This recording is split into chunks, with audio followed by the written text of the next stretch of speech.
আসসালামু আলাইকুম প্রিয় ফুটবল প্রেমিক ভাই বোনেরা, আমি আবারও চলে আসলাম বরবাট্রা ১ নম্বর আন্তর্জাতিক স্টেডিয়ামে। উপচে পড়া দর্শকের ভিড়ে কিন্তু আজকে বরবাট্রা বনাম গুজিরকোনা একাদশের মধ্যকার ফুটবলের নকআউট সিস্টেমের ফুটবল খেলা। দর্শক গ্যালারি দেখুন, অসংখ্য দর্শক, উপচে পড়া দর্শক কিন্তু আজকের এই মঞ্চে আসছেন।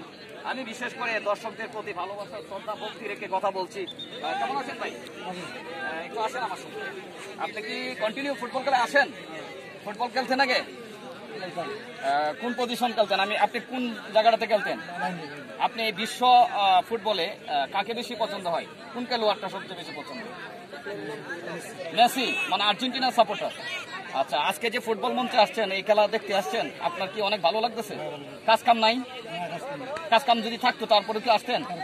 মানে ফুটবলকে অনেক ভালোবাসেন আপনি। আপনাকে অনেক অনেক ধন্যবাদ জানাই এবং এই ফুটবল টুর্নামেন্টের পক্ষ থেকে আপনাকে শুভেচ্ছা। আর আপনি এভাবেই ফুটবলের পাশে আসবেন, আমি আপনার জন্য দোয়া করব। আর বিশেষ করে আপনারা যারা আছেন সবাই ফুটবল খেলবেন, ফুটবল দেখবেন। যারা না খেলতে পারেন ফুটবলারকে সাপোর্ট দিবেন। ভালো আছেন তো সবাই? আমার জন্য দোয়া করবেন, আমি প্রতিদিনই ফুটবল খেলার জন্য পাশে থাকতে পারি। এই দিকে অনেক দর্শক টাকা দিবেন। আর এই ফুটবল মঞ্চে আজকে যারা খেলছেন তারাও কিন্তু অত্যন্ত দাপটে ফুটবলার।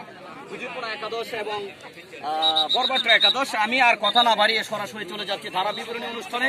সকলেই ভালো থাকবেন, সুস্থ থাকবেন আর আমার পাশে থাকবেন। আল্লাহ হাফেজ।